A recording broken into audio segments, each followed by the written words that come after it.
how we do BDSM and tantric domination. Dear gods, dear goddess, dear lords of technology, let us be here together today in the live so that we can all answer the questions and not have any sound problems. If this is thy will, let thy will be done, and let's rock it. Amen. Amen. Amen. So, hallelujah. Sorry. We had some sound problems, so that's why this a little bit late, but thanks everybody. Start on this Nytcafé. 50 Shades, less shady, more juicy. And with us, we have the one and only tantric dominatrix, Kalyss Mercury. Thank you. Thank you for having me. Great to have you here. You've been part of the Nyt Festival all years, isn't it? I think so. No. I wasn't in the first one, but I was volunteer in the first one. Yes, exactly. Then I presented on the following ones. Yeah. It's been great. Can you just introduce yourself a little bit? Maybe somebody maybe heard of you before, but if people haven't, who is the dominatrix Kalyss Mercury? Yes. I'm Kalyss Mercury. On Facebook, I'm MK Mercury because they didn't believe Kalyss was a name. Mm-hmm. So yeah, it stayed. But yeah, I have been doing domination for 20 years and Tantra for 5, almost 6 now. And I started mixing the two, Tantra and BDSM. And for me, that has explosive capacity because there's so much overlap with things like spiritual practice and BDSM, actually. Because, like when you are surrendering, when you are in a submissive space, you have to let go. You have to trust a power greater than yourself, your Dom, right? And this is a practice that most spiritual teachers are trying to get us to do all the time in normal life, through meditation and prayer and all these different things. But I find that's like, all right, so why does it have to be meditation and prayer and spirituality on one side and hardcore domination, horny things on the other side? Why does it have to be separated? Because the two together, it's actually, it's magical. Let's just say that. Unconventional and contrarian, but magical. So I'm kind of priestess of polarities, a little bit of, I'm trying to bring this in. Well, I'm not trying, I'm kind of like figuring it out for myself in my own private life and actually living it, because I do have personal slaves and I practice BDSM with my husband as well. And as we practice, we learn all these things, and then I want to pass it on to people that I'm teaching. Mm-hmm. So I do domination one-on-ones. I also do coaching. And yes, Jimena is one of my students for many, many years. Nice to have you here, darling.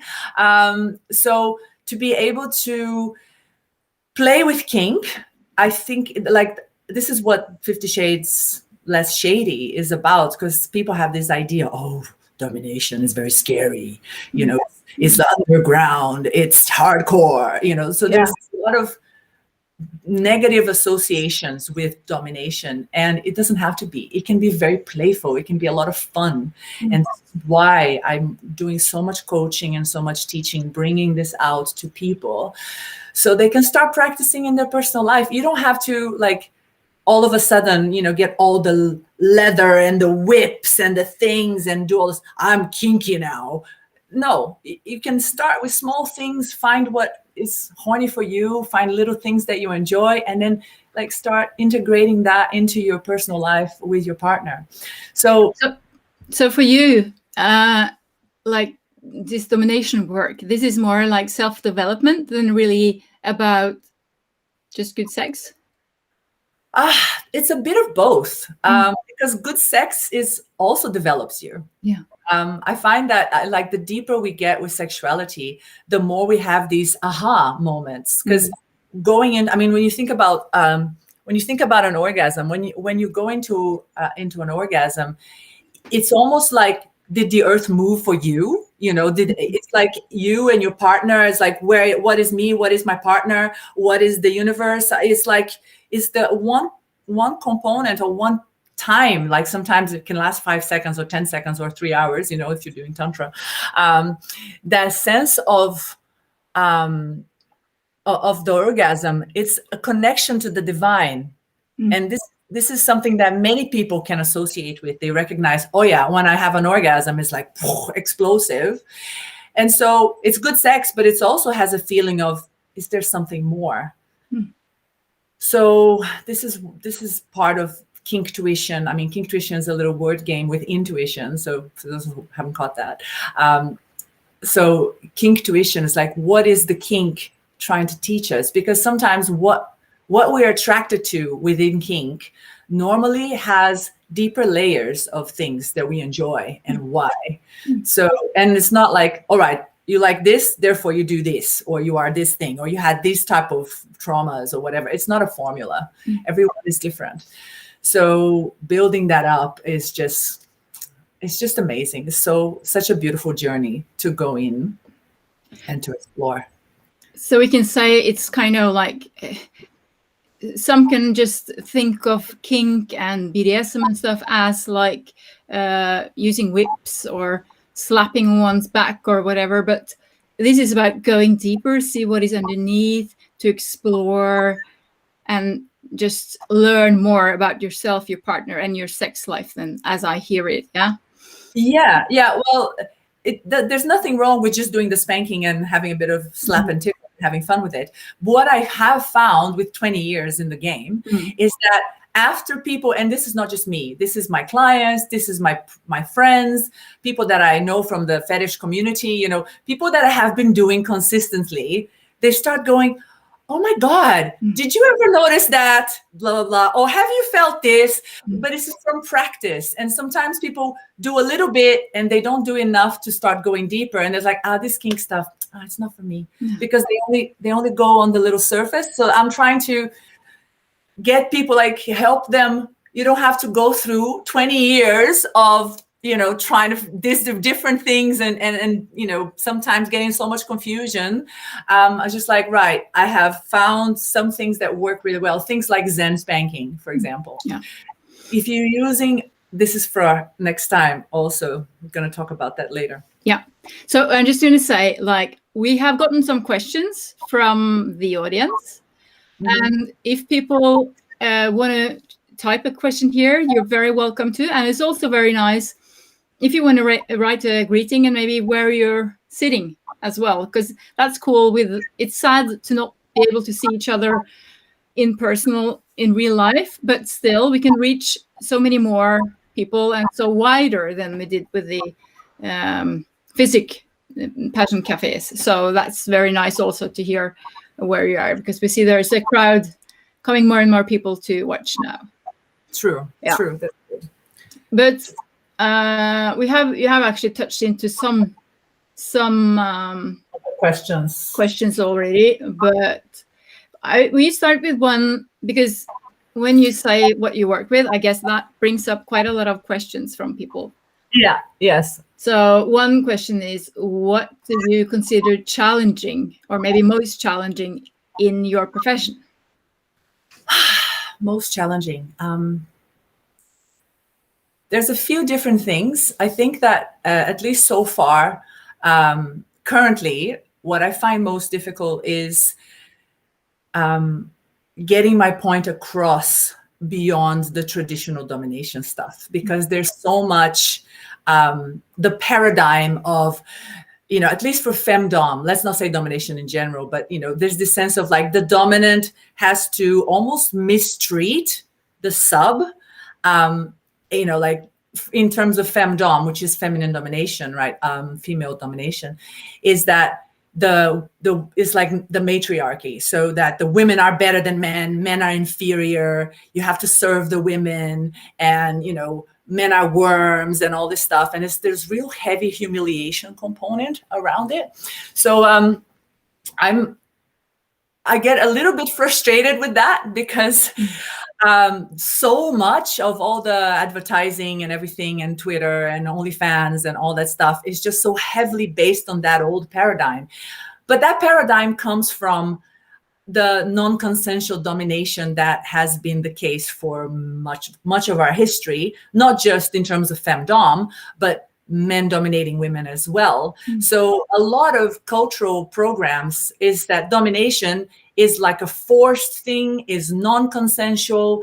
It's you have to humiliate the other person, like the dominant person, the person in power has control and power and has to dominate the person, not dominate, but humiliate the person in the lower ranking. And this comes from history, from kings and queens and like tribal society and the chiefdoms and all this stuff. So this is kind of how we had it. And now that we have consent, we're still kind of stuck with that programming. It doesn't have to be that way. That's the thing. So I'm trying to change the component because when you start doing domination more, you really realize that it is a dance. It's not one person having power over the other, because the submissive has the power to say stop at any moment. This is power of consent. This is why we use safe words, because without the safe words, it's no fun. For me too, I don't want to play without a safe word because I don't want to feel like an abuser. I want to play within the boundaries of my submissive. I want to make sure that he or she feels safe. You want to push the boundaries a little bit, but all within consent, all within their own ability to say stop. If the person loses their ability to say stop, then it's no longer safe to play. Can we then maybe start with, we have a question, so we will take that in later. That's great. Thank you. It's getting warm. Feel free to dress. Like then a little bit from the start, like when a client comes to you, or when a couple or whoever people want to start playing at home, there's a few things then you need to talk about or think about beforehand. Yeah, definitely. I always recommend for people to learn about the HYMN lists. The what? You have to, explain. Right. Hang on a second.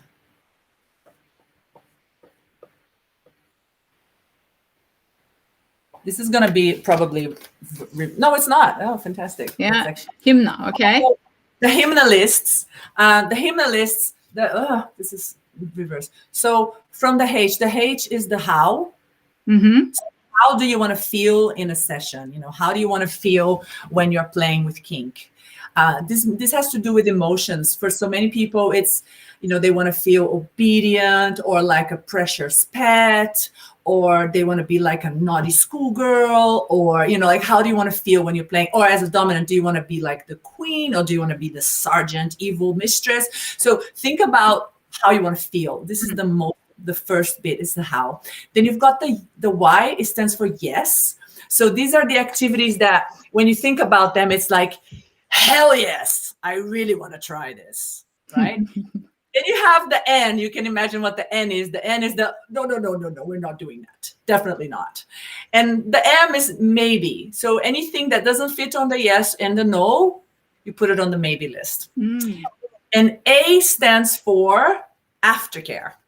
Aftercare is what we need to do to be able to bring back, I'll just leave it there, to bring each other back into normality, into our normal state. Because when we go into a BDSM scene, we kind of become someone else. We play these roles, we agreed upon roles that we want to, embody in the play to create the power differential. So as a couple, and this has come up last year as well, especially now in Western society, couples have very equal, they have a lot of equality. They kind of both work, both look after the kids, so it starts to lack some polarity. And this is why sometimes couples have this issue of the sex just starts to get kind of no energy. The attraction disappears. And this is why BDSM is so cool, because it creates a very strong polarity. So one person's takes the power, one person becomes the submissive, but this has to be controlled within a space. This is also how to create a scene, it's like when nowadays this whole idea about going on a date night. Yeah.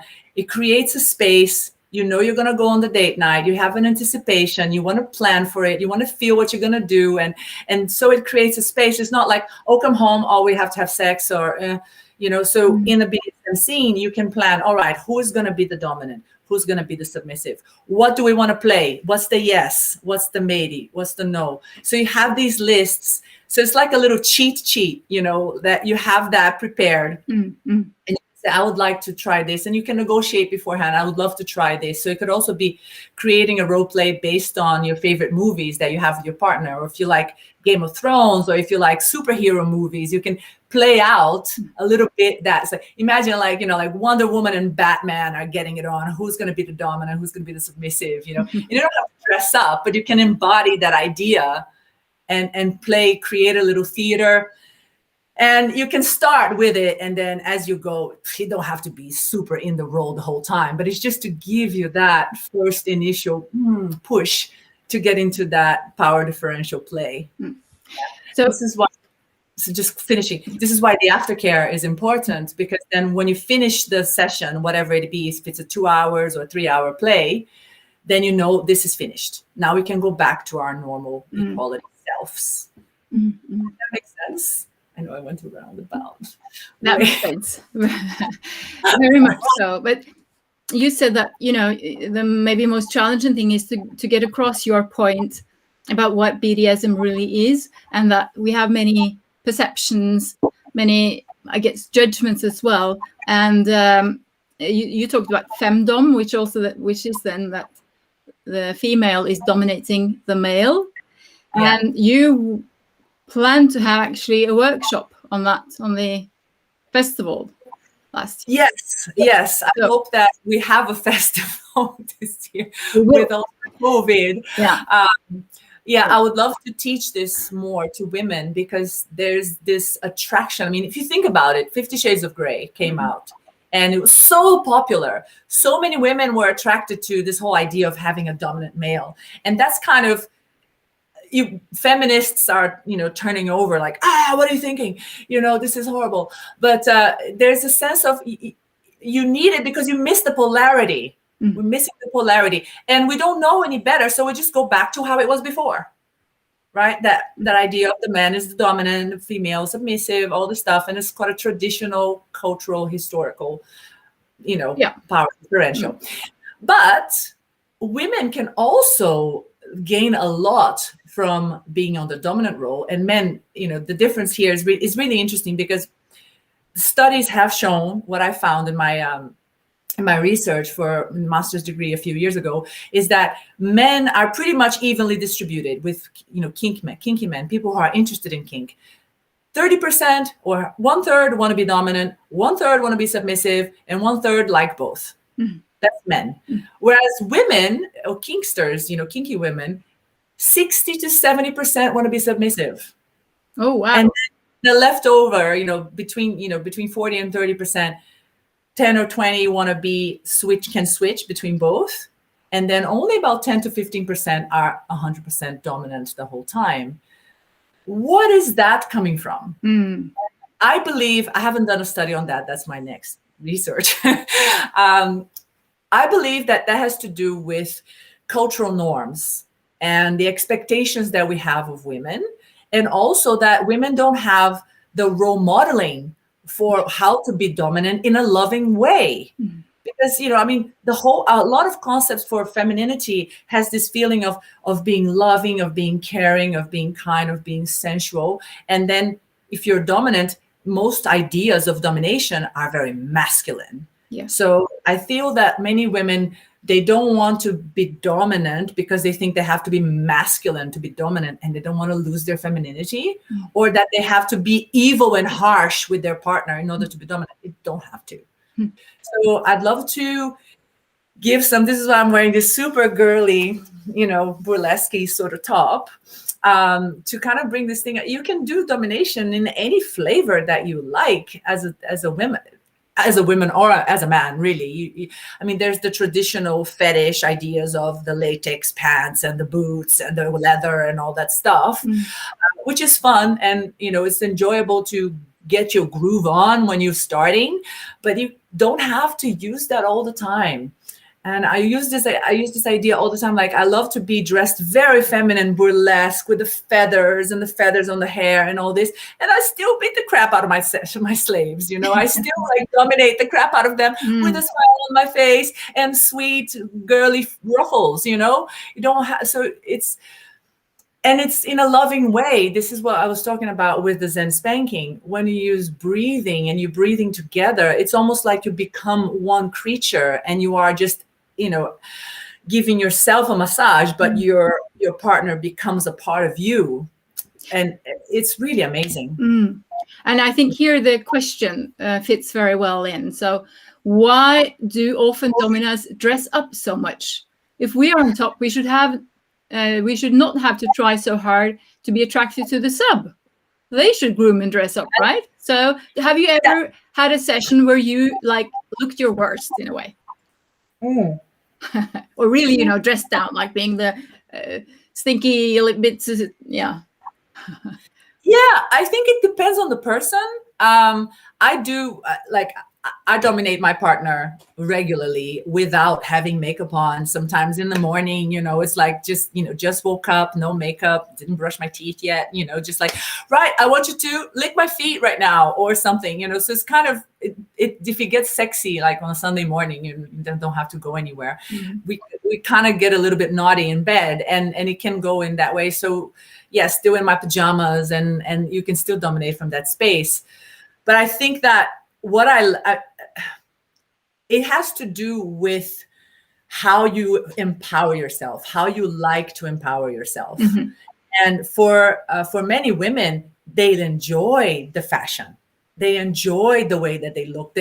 I'm not dressing for my sub. I'm dressing for myself, because I feel more confident. Like, to be honest, like, I had to change. I'm in my bed right now.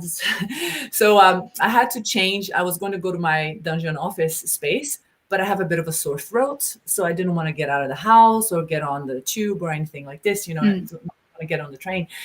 And I was feeling really crappy today. I'm like, I can't believe I'm going to have to do the Nytcafé festival. And today I have no energy, blah, blah. I'm like, okay. And then I had my alarm, okay, go get ready. And I started getting dressed. And as I'm getting dressed, I feel good now. So it kind of helps me get in my zone. It might help others as well. And it's not like you have to dress in a particular dominant way. It's more what empowers you. For some people, it is a sort of like nice tailored suit, or it could be, something lacy and something sensual. Some people like silk. Some people like fur. It really is dressing for yourself. And I think that subs should dress up too, to be honest. I agree with you, Hannah. So I tell my subs to, like, get some nice underpants, and, most of the time then the pants come out very quickly, but yeah. So does that answer your question? Hopefully. I'll check that. Yeah, we'll get another one if you want to go on. But then that is the role of the female. So then, but the role of the male, like, one comment here that dominant men maybe consider male subs less intelligent, or less masculine, or less worth, or whatever. Less worthy. Something bad misconception. Yeah. There's so much. People are judging each other all the time, and there's this thing of like, oh, this way is the best way, and there is no one true way of doing domination. Of course, people who are like males, a lot of male doms have been doing the tradition of cultural programming, which is that, to be a real man, you have to be dominant and be the king and be the thing. And that is just what society has been trying to drill into people. But it doesn't have to be that way. And in a way, like, there's also, I have so many subs that are highly intelligent, highly committed, and also, CEOs of companies and super intelligent, super smart.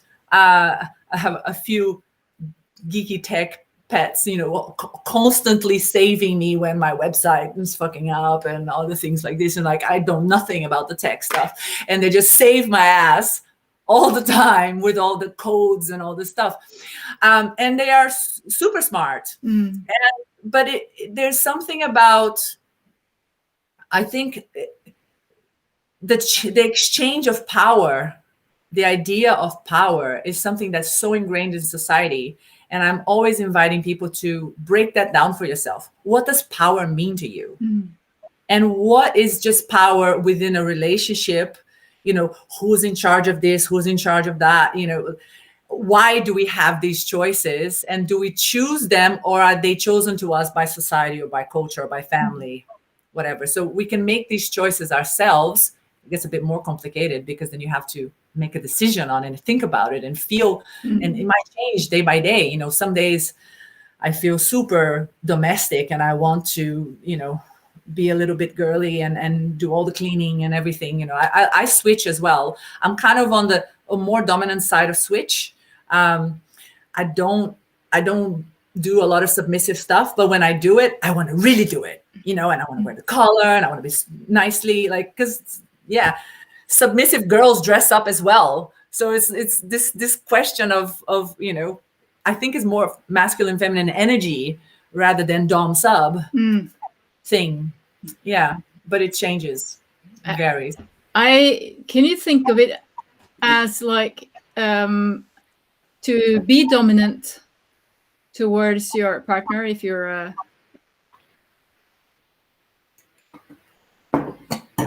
Something happened. Uh-oh. I hope she's still good. The internet's down. Well, she's I can't see her yet at the moment, but I will check the other question.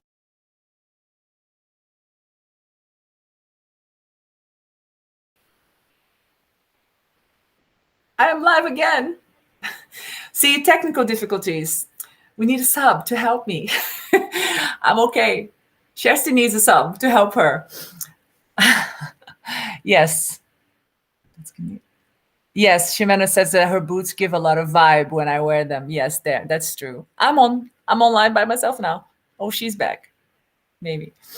So I'm just reading the comments to see if there's a question I can answer while we're getting the technical difficulties sorted out.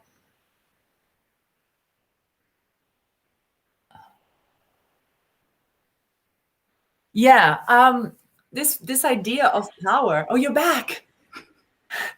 You had the technical difficulties now. You need a sub. I can't hear you though. Oh, let's see. Let me try that again. I almost change my settings because it was working. Yeah, something. Can you hear me now? Oh, here we go. You are on now. Okay, good. Okay. Let's continue. I was just about to tell them about this that men that are not dominant are like less dominant than if they're under a woman, if they're submissive to a woman, then they're submissive to everyone, to other men as well. And that's total bullshit, in my opinion. Sorry. Because a person decides to be submissive to someone else doesn't mean that they're submissive to anybody just because they're submissive. It is a consent between person and person. So this idea that, and same thing with being a slut, for example, if you're slutty and you're horny, doesn't mean that you're horny towards everybody, that you have no parameters. It is that you are horny towards certain people. And when you are, you feel relaxed about being horny in that way. So that's something that's also widespread in society. And I think it should change because people are submissive or horny towards a particular person, not in general. So do you think that if people are into kink and couples that they should try and switch, even if that's not kind of what they feel instantly, or what do you? Yeah. Yes, definitely. I want to do a class on switching because it's so powerful, and there's so much that even if it's not their normal identity, there's so much that you can learn from playing on the other side. And it can be just a little bit playful, a little bit like, okay, I am gonna be the sub today. Let's see how that will turn out.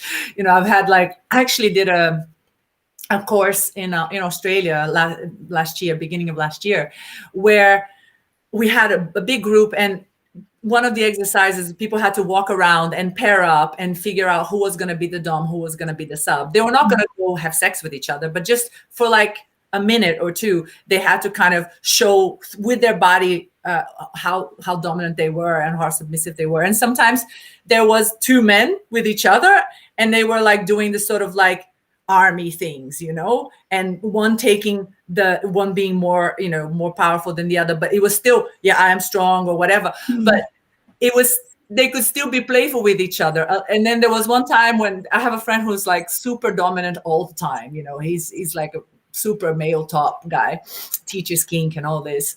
And during this exercise, at one point, he was this puppy dog, and he was running around as a puppy dog, and this woman, complete new girl, she was like the dominant. And later on, he was like, oh my God, it was so fun to not be the top. I could relax for a moment. I should do this more often. I'm like, yeah, you should. So, it just, there's an art to switching, and we have to do a whole workshop on that. But it definitely helps. And also not just switching dom sub, but switching polarities, like if you're doing like masculine or feminine. Because when you are, the masculine energy gets really recharged when they go into their feminine. So if a man dresses up or does more surrender things, like with domination, if they surrender, if they let go of control, they can also enjoy things like anal play, or just feeling like they're being told what to do. And as the woman, you can. This is what I'm expressing it as a male female couples, all right? But it can be masculine feminine in any couples, yeah. To have the woman can say, all right, I want you to massage me, I want you to kiss my feet or comb my hair, and it can be like the handmaiden in a way, that recharges the masculine super fast. And then when it switches back, your man is like, yeah, I'm in control now. Come here, baby girl, and you kind of can go, oh, okay, I'll surrender now. So women who are seeking and longing for that 50 Shades of Grey, come take me, princess feeling, dominate your man for half an hour. That will work. So we can do that at Nytcafé, and I can teach you some tricks. And give you some ideas also how to dominate your man. I think that is a great idea and a great tip. Yeah. But when it comes to being submissive, to submit, you said something about like people could come to you just to learn to let go, or to really let go, because not everyone is able to be a sub or to let go or to give away their control. Is it? Or what's your experience? Not everybody is able to. I think that where there's a will, there's a way, or I say where there's a whip, there's a way. There's so much that you can learn from surrendering, and it doesn't have to be about pain. That's another misconception about BDSM, that we have to be hurting each other to have an effect. No, you can do things like sensation play, and so can use things like a feather, or even I have this game that I play with my online subs. You use a feather and a fork. Yeah, everybody has a fork in their house, and you can just use it on the arm to feel, because I've got nice nails, but many men don't, right? To really feel that sensation on the skin, on the body, and to really like run the fork across, and then run the feather across. We've got fork, feather, and it's just sort of beautiful sensation. That's something else that we're going to discuss in the next event. And the contrast of sensations can be an amazing, beautiful thing. So to take your partner, like give them like a smorgasbord of sensations. So having all these different textures, they can't do anything. They have to lie down and just let their body be touched. So you just like go slow, go slowly, softly, maybe a little bit sharper here and there, but like and they're breathing together and really just feeling the sensation, receiving the energy, like, isn't it nice to receive a massage? You don't have to massage your partner, but you can give them sensation play. And that's one way to dominate and surrender, Yeah. So I'm thinking, mindfulness has become very popular as a kind of way of treatment, especially if it's tested for women with a lack of sexual energy or libido. Yeah. And that so many people have a hard time to let go of their thoughts and the mind stuff when they have sex. Yeah. So things pop up. So how can kink or BDSM be helpful for that, to just help you be mindful here and now and with your body and with your partner and not in the office? Well, if you are in the dominant role, you have to be really present with what's going on with your sub. So you have to be kind of like they're giving you their power. So you have to have your own power and their power combined. So you have to be ultra present and really pay attention to all the things that are going on in the room, in the space, with the list, the hymnal lists that they had. I always have it written down and hidden somewhere, and then I can always go and check if I forget what I should be doing. So you have, you have something to focus on. In the BDSM, you have a storyline, you have a list of activities that you want to go through. You want to be breathing together. I'm always reminding my subs, breathe deeper, make sounds, because when you're making a sound, when you're vibrating the body, it enhances the ability to feel pleasure. Everybody wants to feel more pleasure. So breathe, moan, make sounds. And I think people are too quiet here in Northern Europe. Come on, make sounds. And excuse my coughing. And so using these techniques help you become more focused in the present moment, because you have to be paying attention to what's going on with the person. You can't be thinking of something else. From the submissive's perspective, if you are reminded, like if you are tied up, you have to be paying attention. Like I always tell my subs, you're going to surrender, but you have to keep 10% responsibility to be able to focus on your sensation, to tell me if it's your safe word or not. Because I can't read your mind. So, I can be doing all sorts of things, but I can't know when it's their safe word, when, they get their 10 out of 10 and it must stop. So they have to keep that focus to remember. I always tell them to give me numbers. That's another thing we can use as well. Use numbers to gauge how far or how much intensity is going on. So if a person is like at 1 or 2, usually a little bit boring. So you can kind of go a little bit, more intensity or more activity, doing different things. And when a person's at 8, it's getting a bit too close to 10, so this is kind of where you start to slow down. Doesn't mean you stop, but you can slow down or change directions, do something else. And if person is at 9, unless they're very experienced, they like to ride a 9, as we say, then kind of take it back a notch, and just relax. So with so much intensity and so much sensation and having to focus, okay, is this my 9? Is this my 8? What number is this? If my mistress asks me, what number is this? Right? So they have to keep that focus, which is in a way, it's like a meditation technique. I'm running a body scan. How's my body? How am I doing? I need to breathe. I need to focus on the sensations. I need to pay attention to my body. You can't be thinking about work next week. No.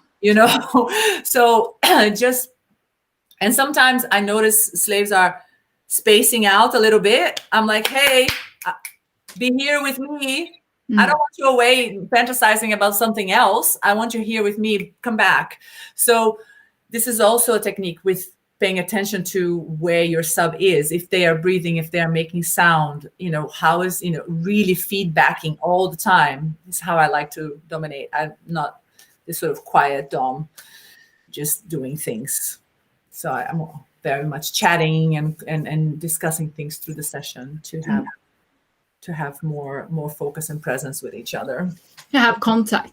But I'm thinking there might also be a misconcept that, that BDSM, kink, whatever, it is about the goal is to have sex in the end, to be sexual, to have some sort of penetration here or there or whatever. Like, is that how it has to end for it to be like a good?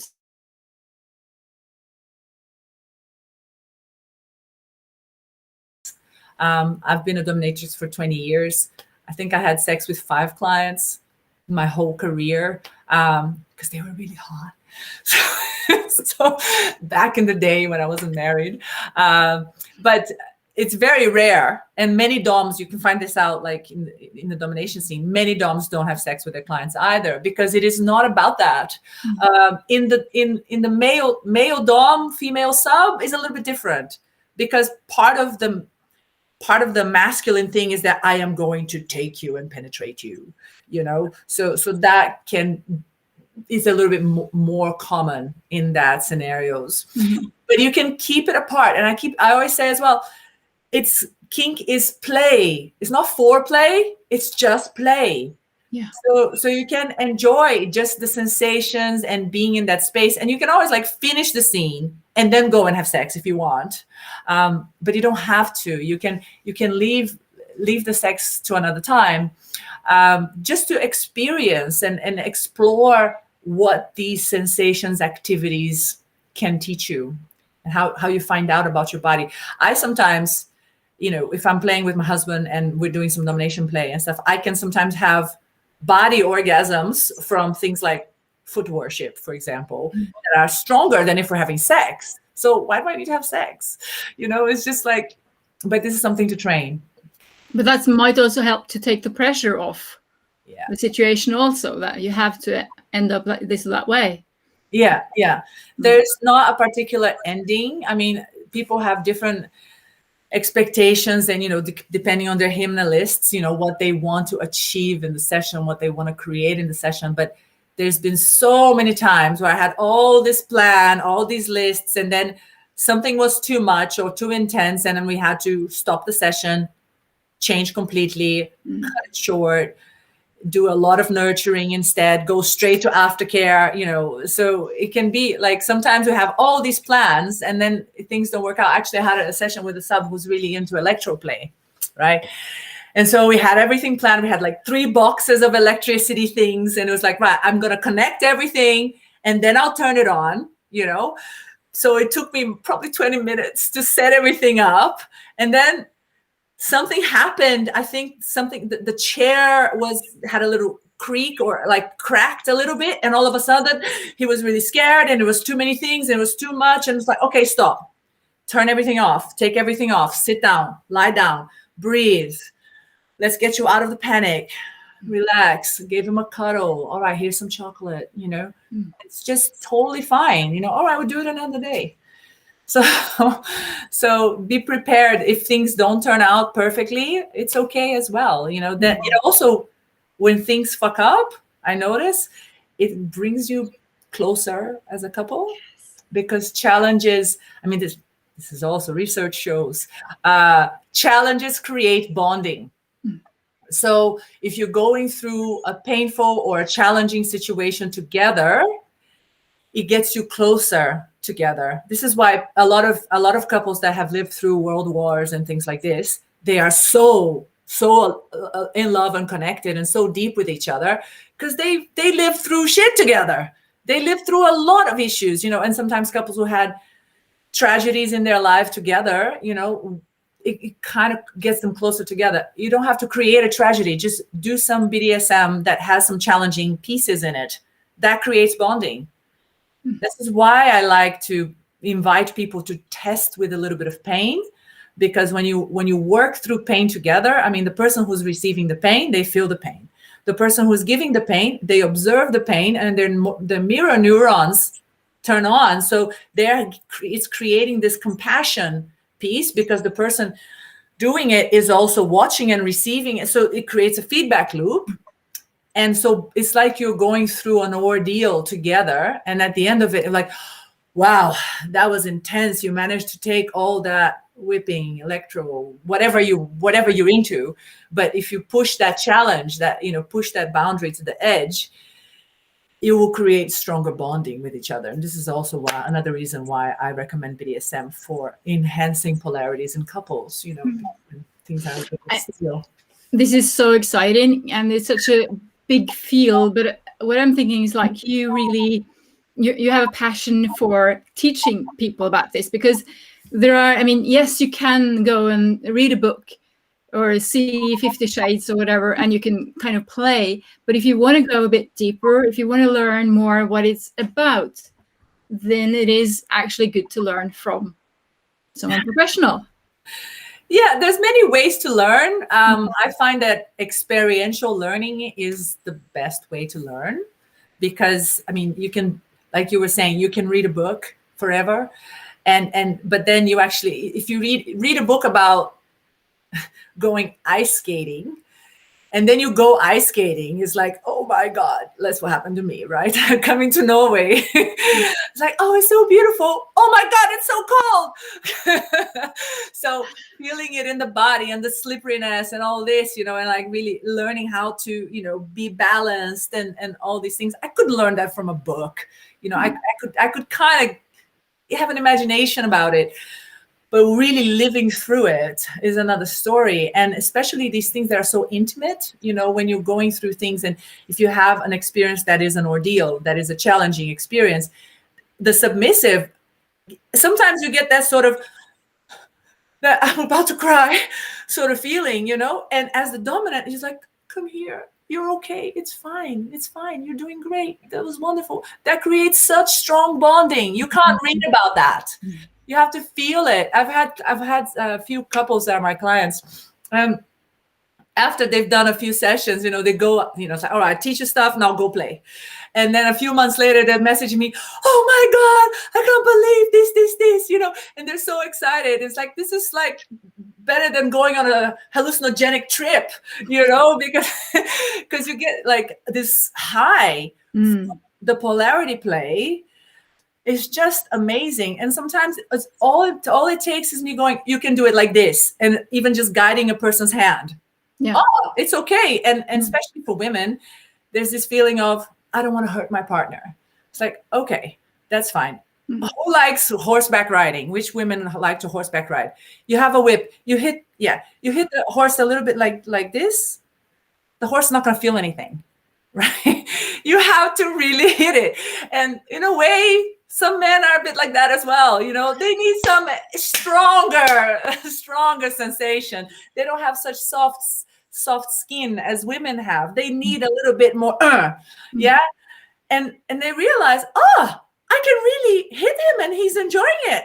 Okay, then let me try a bit more. So getting that confidence to do it, you know, to just have the modeling of having someone do it and getting permission to do it, and seeing the reaction of their partners when they receive that sort of stuff from someone who is a professional, you know, it takes a lot to really damage a person with little soft leather whips. You know, it's not, it's actually very hard to do severe damage. You know, some whips are more dangerous than others. And this is also what I like to teach couples, like, right, if you're going to get a whip, this is a good type. This is a good type. This is a bit too dangerous. This is a bit extreme. So you don't go to a sex shop and get the super hard whip and then go use it at home. And no, this is too much. Oh, this stuff is not good. And then you get rid of it because you were using the wrong tool. It's a shame. You know, you don't want that. You want to, yeah. Exactly. And it is in these Corona times, I mean, there's so many things that is a bit harder, but you come up with a suggestion, a plan actually for people maybe are listening now or who wants to explore more into this field, and to get some feedback and to learn something. So tell them, where can they be part of that? All right. So in a couple of weeks, March 25th, we're going to do another, it's not going to be a Nytcafé. It's going to be a knit workshop, isn't it? Yeah. So this is going to be more hands-on workshop where, so it's the kink lab, which some of you may have experienced before at Knit Festival, and not last year, but the previous year. Yeah. I did the kinky lab, and the kink lab is about getting down and dirty with it, like, so I bring you some tools and you explore. How do we do this online? Not everybody will have a whip, but everybody has a fork and a feather, right? Mm-hmm. So I'm going to go through a few things. So in an hour and a half, I'm going to give you the basis of how to set up a scene, it's like, okay, how to plan your date night, how to plan your kinky date night, and just give you a few basic tips on that, because it's fairly easy to do, and talked about the hymnalists, but we'll go in more detail about that. And I can send you, like, everybody who gets a ticket and participates, I'll also send you some sheets that you can, and like a little bit of description, so you can actually go deeper into the lists and the negotiation. And then we're going to go into some sensation play. So how to explore. And this week, we're going to have, you can do it to yourself, and then you can do it to your partner. Because I want people to feel it themselves first to experience the sensation. And there will be a list of items. I think it's a fork, a feather, or a brush, like a paintbrush or a makeup brush. Some ice cubes. There was something else as well. I can't remember right now, but it's on the list in the description. Yeah. And then, so we do some sensation play and explore that together. So as we're going to be doing it together. So I'm going to be doing it to myself. You're going to have to be doing it too. Yeah. Okay. Yeah. I'm part of it. Mm-hmm. So, make sure it's, if you want to be private, you can turn off your video. It's all right. But, if you're doing it and you're actually being there and I can see you doing it, I can kind of give you some feedback. Like sometimes people are touching themselves and they're doing this. Yeah. It's not painting the wall. It's not wax on, wax off, right? It's not. It's soft, very slowly. It's like 1 centimeter per second, and that activates your oxytocin mechanism in your brain. They've done research here in Oslo about that, by the way. So I can send you the studies about that. So having like a paintbrush go at this speed on the body actually creates oxytocin, which is the cuddle chemical, the connection chemical. So you do this to yourself, you get deeper connected with yourself. You do it with your partner, deeper connection with the partner. So sensation play. And the third thing we're going to do is Zen Spanking. So tantric spanking, how to play. So I'm going to give you some very basic skills of spanking, like how to spank, how to use your hand, what different modalities you have, because there's different styles you can use. And the most valuable piece, I think, is the feedback. So if you have your video on, I can see you doing it and going, try it this way. I can't go there and hold your hand. Unfortunately, I can't do that. Maybe in a few years we'll have the technology to do that. But in my mind. But I can basically like see what you're doing and going, oh, try having your hand like this, and give you a little bit of feedback on what you're actually doing. To be able to do that, is best that you are wearing some bikini or some underpants. So wear something that you feel comfortable in. So I like to say wear swimwear, because, if you wear it to the beach, you'll be comfortable being in public with other people, because if you have jeans on, you're not going to feel the spanking. And then you're not going to be able to give feedback to your partner. Is this hard? Is this soft? This is boring. This is great. Mm-hmm. Yeah. So skin contact will give you the best feedback. So. It sounds super exciting. I've never been part of that kind of thing online before. So I'm looking forward. And we will post. So there's a question about the hymna. We will write down what it stands for in the comments. Yeah. And we will also post the link to the next event on Thursday, the 25th of March. But there are just a handful of tickets. Can you, if you are single, if you have a partner, who can sign up? Well, you can sign up if you're single or if you're with a partner. The first 2 parts, the building a scene and sensation play, you can do by yourself. That's totally no problem. The Zen Spanking is a little bit more difficult to do it by yourself. You can still do it. You can still learn. I mean, I do this with my clients online now because we can't see each other, So like, right, spank yourself. It's a little bit weird at first, but it actually works amazingly. If you do the breathing and all this, it does work. And it also gives you a feedback for yourself. I'm always teaching also with the whip. Always use the whip on yourself first to see what it feels like before you whip someone else. Yeah. So this is generalized with or without COVID. I tell people to do that. So here's an opportunity for you to practice by yourself. So people who don't have a partner yet, connect with your body in this way. And then when you do connect with a partner, you already have the basic parameters for yourself. You're good. You don't have to start learning about yourself and then, so it's a good way to get started, like keep the motor going for yourself. So singles or couples. I think the price for the single is 169 kroner. And for couples is 333, because it's cool. Yeah, that's nice. 333 is like, just as evil, but only half the calories, It's just. So it's open for all ages, all genders, and Actually, you have to be 18. I prefer for people to be 18. Yes, Do that. Yeah, that's true. Just yeah. From 18 to 98. Yeah, exactly. Yeah. So we'll post that link too.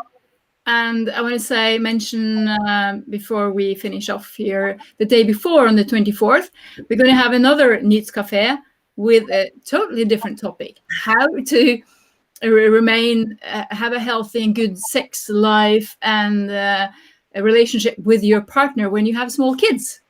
Yes. Yes. So that can also be a challenge, but you can do both of them because they can be useful, different tools. Yes, different tools. I mean, I have stepkids as well. So I'm kind of, managing all these different things and picking kids at school and all this sort of stuff. Yeah. So it's possible to have a kinky life and have a family life as a parent. I know plenty of kinky parents out there. So you don't have to, there's not like separation between the two. It's totally, just find a date that your kids are with the grandparents or, find space for that so you can explore. That's possible too. That's great. And last thing I want to mention, today I finished the scheme for, we need more people for the festival team. So somebody feels that they would like to help to plan the festival, do communication work on social media, making webpage or whatever. So there's a form now on our webpage, and we posted it on Facebook and stuff. So volunteers. Yes, for volunteers to join in for bigger or smaller tasks, So that's open too. I was a volunteer in 2019. Actually, no, 2018 when you started. Yes, 18. Yeah, 2018, and it was a lot of fun. I had a great time. It was really nice to participate in a bigger space with these beautiful positive sexuality, and to connect with others as well. Made some really good friends during the time. So I highly recommend that. Thank you. Kalyss Mercury. Before we hang up, yes, I'd like to point out that my Kink Tuition coaching, I'll put the link as well of my website. It's Kink Tuition, a little bit of a mouthful. So it's like intuition with kink in the beginning. Kink Tuition. So if you are looking forward, you can come to the workshop as well and then follow on if you like. If you want more private, or if you don't want to be online, like in a public space, we can do private online coaching through videos. And I think from next week onwards, it's open again. So we can have meetings as well to be, with the spacing and all this, if you want to learn more about kink. Okay. Fantastic. Good night, everyone. Good night. Take care. Stay kinky.